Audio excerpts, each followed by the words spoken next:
Welcome to the Certified Executive Coach Masterclass. I'm so glad you're here and you're joining us on this journey. We're going to be reviewing three essential parts as we talk about what it means to be a certified executive coach.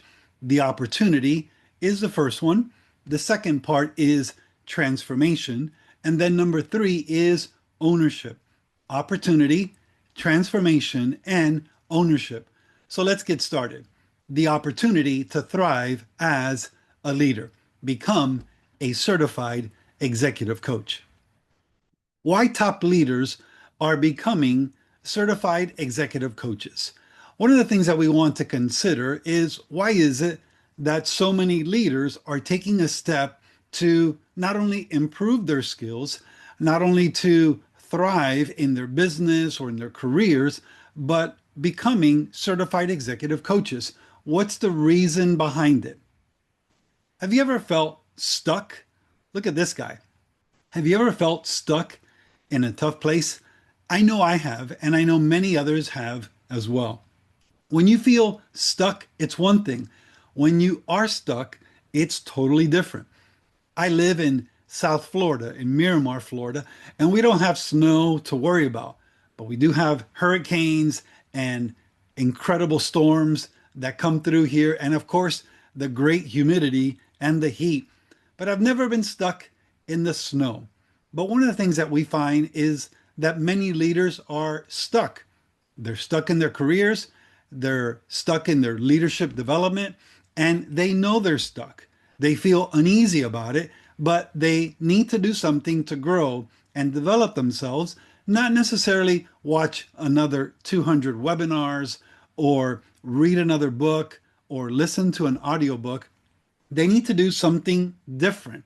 And that's where becoming a certified executive coach is what many leaders are doing different today. The people you serve daily, I want you to think about the leaders right now that you serve and you influence every single day. And notice what it says. The people you serve daily have difficulties and obstacles. So they face daily difficulties and they face daily obstacles. This is a constant theme in the workplace, in your business. Coaching, what does it do? It gives you the tools to help them overcome these challenges. You face challenges, but so do your people. You face obstacles, so do your people. What happens when you learn coaching skills? Well, I can tell you what happens. You help your people to overcome obstacles. Now, notice this obstacle course here and how you have different leaders reaching out, lending a hand to help their teammates move up. Well, in coaching and learning coaching skills, that's exactly what you do. You give your team members a hand. You help your leaders do more faster. You help them to thrive, to overcome their obstacles, to overcome their challenges. And this is why coaching and coaching skills is so essential. Whether you work in a ministry, in a church environment, you work in a Fortune 500 type environment, or you work for a nonprofit, or maybe you work in the educational industry. Regardless of where you serve and the people you help and lead, coaching skills can make a significant difference. Leaders, despite their outward confidence, often face anxieties around, notice, skill development, staying relevant, or leading through change. This is one thing I've learned as I've coached and trained and consulted with many executive leaders and their team members. There are many anxieties that they face day in and day out. So let's review what some of these anxieties actually look like. And maybe as you look at some of these, you'll find yourself here as well. Skills relevance is the first one. Leaders face the constant challenge of rapid change and continuous learning to keep their skills relevant. Remember when the internet was new? Yes, that was a long time ago. And more recently, in the last several years, AI, artificial intelligence. Well, oftentimes we get intimidated by new information or new technology, and how do we integrate this technology into our day-to-day lives, into our day-to-day leadership? How do we leverage this technology to serve our people? How do our people use technology and use different tools that have become available to better serve clients and vendors, students, and others? This is a real challenge.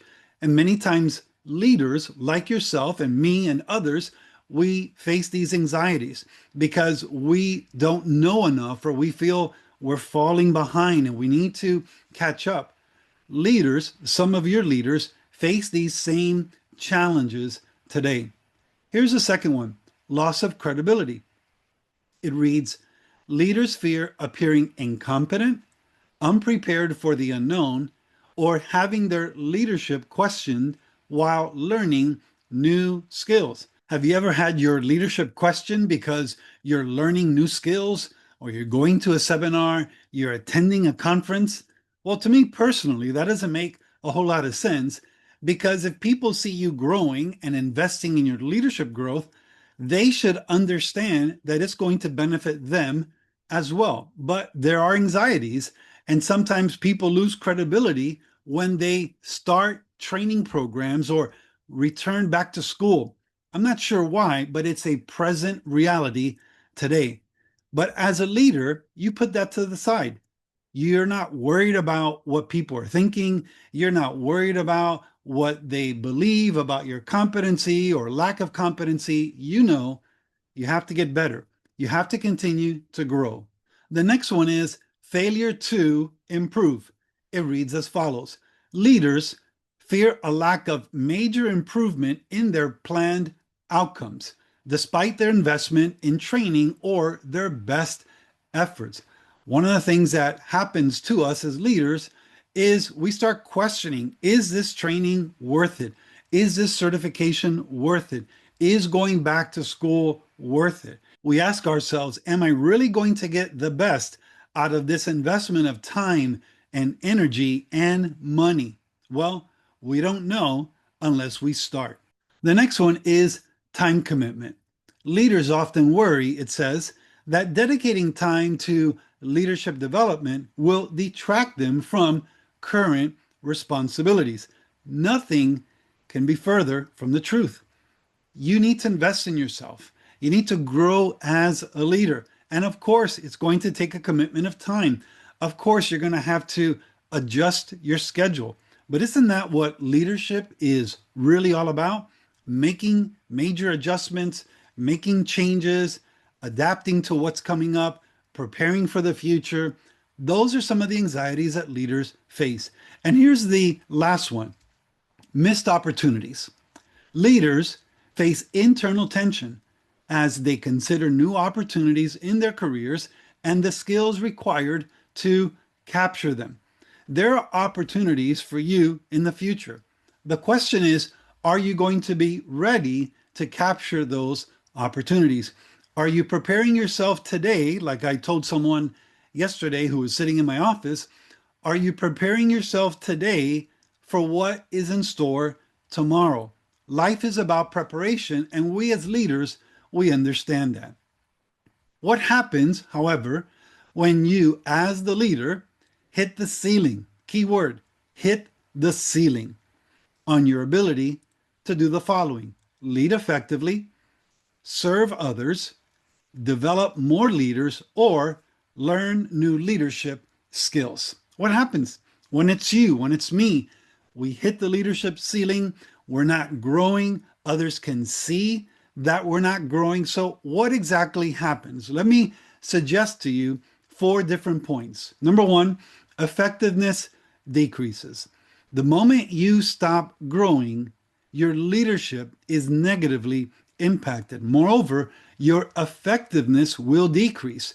It's just a reality. If you're not growing, if you're not challenging yourself in new ways, if you're not investing in yourself, then your effectiveness as a leader will decrease. Number 2, discouragement starts. You get discouraged. Why? Well, because you know you're not growing as a leader.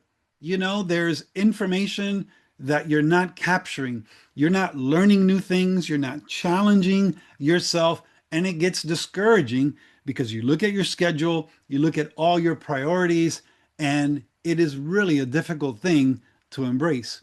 The third one, credibility is lost. We all have people who serve under us and we see them growing. And if we're not growing, if they're actually outpacing us and we're the leaders, we're in trouble. We're in trouble. And they're going to notice when we're not growing, when we're not thinking outside the box, trying new things, learning what's happening in the market, learning what's happening with regards to how people learn and how customers respond and trends in the market. When our people see that we're stuck, that's going to be discouraging for them and it's going to lose credibility for us. We're going to lose credibility. The last one says confidence stops.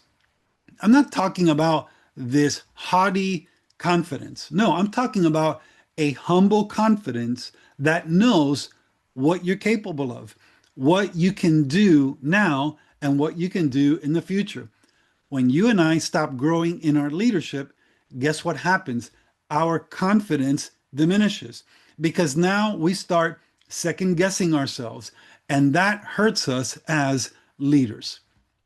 In my book, The Coaching Advantage, I wrote the following. All of us have blind spots. Do you agree with that?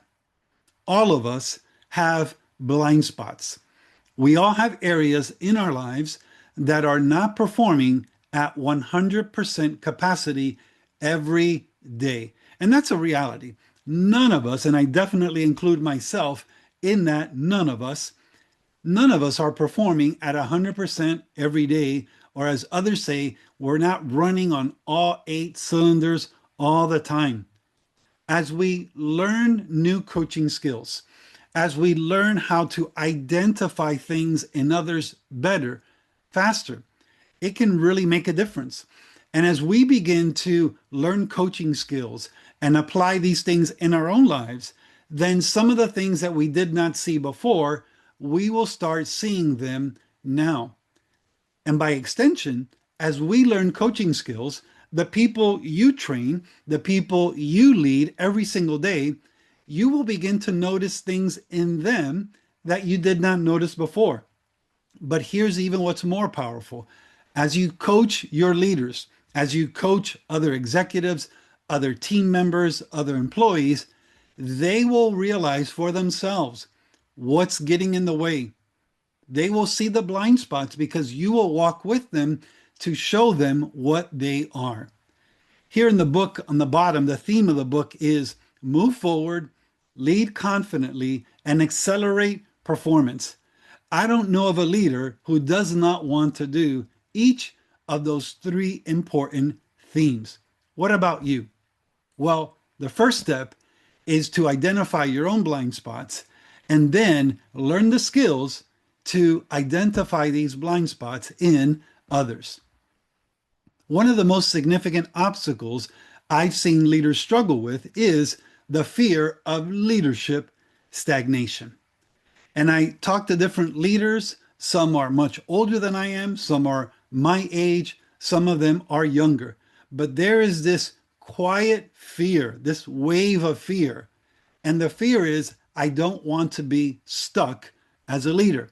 I don't want to get to the point in my leadership where I am not growing and I'm not making an impact. If you're watching this video and you're a part of this masterclass, I have no doubt one of the things you want to do is have not a small impact, but a huge impact in the lives of people. You and I both know the only way we're going to do that is to continue to grow ourselves. Don't let the fear of leadership stagnation sabotage your leadership. It doesn't have to. You can overcome this reality. If you remember what I said in the introductory video, what do we need to transform? 3 C's of transformation. We need a commitment, we need a coach, and we need a course of action. That's good news to you and to me as leaders, because what it means is we don't have to stay stuck any longer. If we become a certified executive coach, one of the things we can do is we can punch the fear of leadership in the face. Now, I'm not a huge fan of violent metaphors, but sometimes we need to attack things head on. We don't need to fear becoming stagnant in our leadership. We can do something proactively about it. That's what leaders do. They are proactive in what they do. They anticipate the future, they move ahead, but they plan carefully. And as you do that as a leader, as you begin to invest in yourself, and this masterclass is part of it, I believe you're going to gain more confidence in your leadership, in what you're capable of, in what you have yet to do to serve others in a powerful way. You don't have to feel embarrassed. You really don't. You don't have to feel embarrassed because you've hit a leadership plateau. It's common. It really is. And it happens to every one of us as leaders. You can overcome every leadership stagnation, every leadership plateau with decisive action. I know how you feel. How so? Well, because I've been there. As it says here, but without a plan for growth, without a plan for growth, the fear of leadership stagnation will become your reality. You already know this. As a leader, you have to grow. You have to have a plan to grow. As we said, you need a commitment, you need a coach, and you need a course of action. Just look back in your leadership journey, and I think you'll see every time you've taken a step forward in your leadership development, it was intentional. It was not automatic. It did not happen by chance. It was actually intentional, highly intentional. The good news about this masterclass is now you have an opportunity to grow in a way that impacts your leadership and the people you serve directly. But before we get started, let me first tell you my story, just for you to get to know me a little bit more. That's my wife, Yami. This year, by God's grace, we'll celebrate 34 years of marriage. That was at our son's wedding right before COVID, many years ago. It was a special time in our lives, but I can identify with many of the things that you face as a leader. I serve as an ICF professional certified coach. I'm the founder of Imagine Coaching Academy, and I serve as executive pastor at Global Church in Miami, Florida. And without a doubt, I've walked in your shoes in one way, shape, or form. I have wrestled with my faith on several occasions. I struggled in my marriage and in my family life. I neglected my health for a period of time. I plateaued in my leadership growth and in my personal development skills. I worked long hours at a large corporation to provide for my family, and I lacked confidence in my leadership skills. Surely you can identify with at least one of those areas. And what I mean to say by all this is I understand. I understand there are times in our lives where we feel stuck in our leadership. We want to do more, we want to grow more, we want to impact more people, but we don't always know how exactly. By God's grace, I have found a proven way to close these gaps, build new leadership skills, and move my life forward.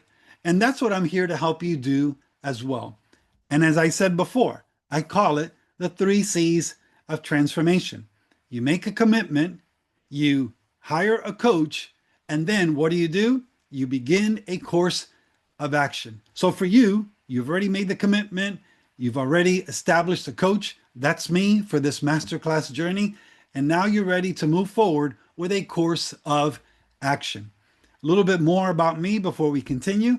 I've had the opportunity to coach, train, and serve many leaders. Almost 12,000 people trained, over 1,010 training events.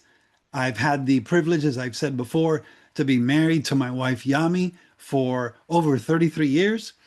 I've had over 33 years of ministry experience, over 26 years of professional experience, and I've been able to publish 29 books by God's grace. So I'm really excited about being able to serve you and train you in this masterclass. And I really believe having the right blueprint for success as a leader is important. Notice what it says here. Imagine having the blueprint for how top leaders and organizations achieve breakthrough success. What would you do with the right blueprint? Certified executive coaches are transforming careers and unlocking extraordinary results for professionals in major organizations. You can leverage those same proven strategies when you become a certified executive coach. Having a blueprint is so important as you begin to build your leadership skills. And what we're going to be talking about in this masterclass is what is it exactly that leaders are doing today to help them thrive in their leadership development. So let's ask a very important question. Here it is. Why are so many top leaders, growing leaders, leaders who want to continue empowering others, becoming certified executive coaches? What's the purpose? What's the data behind their decision?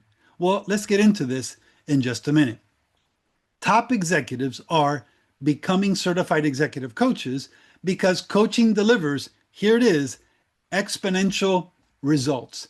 That's right, exponential results.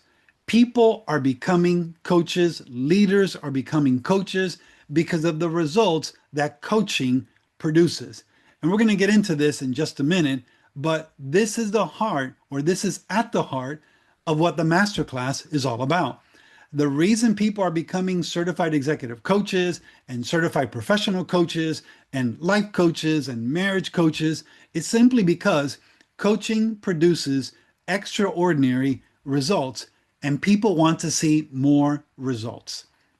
Coaching, for an example, helps organizations increase their performance by, here's the number, 48%. Imagine your organization improving 48% in their performance.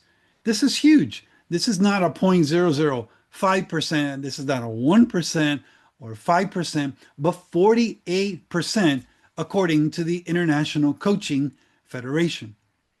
Coaching helps teams increase their performance by 50%.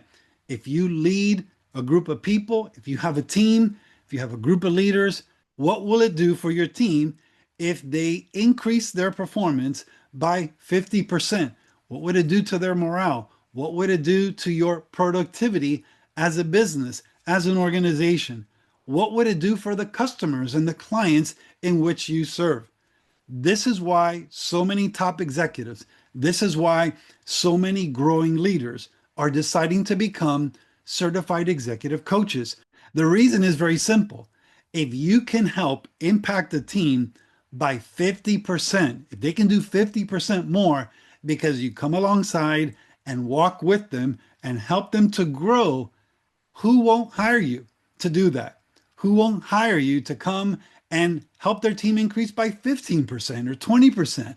Well, if 50% is the number that these studies and the ICF has found, then this is worth paying attention to. But it gets better. Coaching helps executives, senior leaders, increase their performance. Here it is, by a staggering 70%.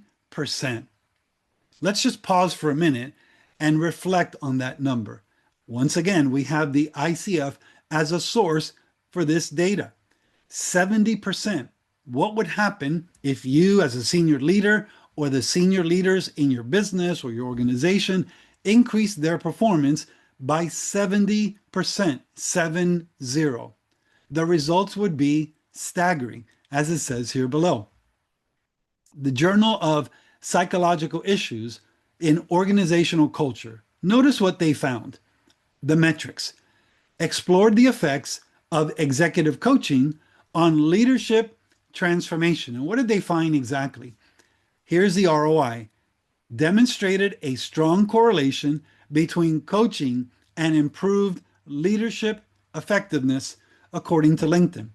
So they realized there's a connection here, a strong connection and correlation between coaching and improved leadership effectiveness. That's another reason why so many leaders and executives are becoming certified executive coaches. The CIPD's Coaching Climate Survey. Here are the metrics. They identified benefits such as increased awareness and responsibility, improved relationships, clearer roles and objectives, and increased leadership capacity. That's significant. Here's the ROI. 95%, notice the number, 95% believed coaching can deliver tangible benefits to individuals and to organizations. 95%. 95% is a significant number. This is the type of organization that we want to see, right? We want to see tangible benefits. We want to see the people growing. We want to see the organization growing. This is significant. Journal of Public Administration Research and Theory. Here are the metrics. Explore the impact of leadership coaching in public sector settings. Here it is. The ROI. Improved leadership skills, more effective decision making, and greater readiness for leadership roles. What would happen in your organization, in your ministry, in your church, in your company, if you are able to prepare people better, more effective leaders for what was coming up next? What would happen if the leadership skills in your business grew exponentially? Well, this is what becoming a certified executive coach can do, not only for you, but the people in whom you serve. The Manchester Review. Here are the metrics. Companies that provided coaching to their executives, they realize improvements in productivity, quality, organizational strength, customer service, and shareholder value, all essential elements. Here's the ROI. They received an average return of 5.7 times the initial investment in coaching. 5.7 times. I have no doubt when their leaders analyzed the results, they analyzed the return on investment, they said, hey, let's do this again. Let's do this some more. This is impacting our organization in ways that we have never seen before. Despite economic challenges, the U.S. business coaching industry surpassed, here's the number, $15.2 billion in revenue in 2023. I know this is a few years ago, but that's the most recent data we have at the present, demonstrating resilience in increasing demand for leadership development. Of course, leaders see this. Executives see this. The demand is there because the need is high, but more importantly, the results are undeniable. You cannot deny these results. They are impressive. They are powerful. Booz Allen Hamilton. Here are the metrics. Study on the impact of executive coaching on achieving business results. What did they find? What was the ROI? A return of $7.90 for every $1 invested in coaching. So here's the question. If I gave you $1 and every time I gave you $1, you gave me $7.90 back, how often would I give you $1? I would give you $1 as fast as I possibly could give you $1 with every opportunity I had. This is the power of coaching. It is an investment. It is a guaranteed return for every $1 invested. $7.90 return, ROI, was realized. Metrics Global found a 529% ROI on executive coaching, jumping to 788% when retention is included. one of the benefits and one of the beauties of executive coaching and coaching organizations and teams is not only do the people get better, but the people stay longer. They stay longer. So your retention numbers are transformed. They are changed because people will stay longer in a company, in an organization, in a ministry if they are growing. If they are growing and they're being challenged and they're learning new skills, they will stay longer. 87% of executive MBA programs now offer executive coaching. Is that surprising? Not at all. This is the trend because they realize this is making a difference. And if we don't offer this as a university, someone else will. 86 to 87% of companies report positive ROI, median ROI around 7 times investment, with 19% reporting 50 to 49 time returns. I mean, this is huge. This is significant. As we started our time together in this first video, we asked the question, why are so many top leaders becoming certified executive coaches? Why are they investing time and energy and resources and money and all of this together? Well, it's very simple because coaching delivers exceptional, exponential results in individuals, in executive leaders, in teams, and in entire organizations. So as you consider becoming a certified executive coach, it's all about impact. You can impact many lives individually, corporately, at the team level, but this is why so many leaders today are becoming certified executive coaches because they really want to make a difference, a significant impact in the lives of as many people as possible. And I believe so do you.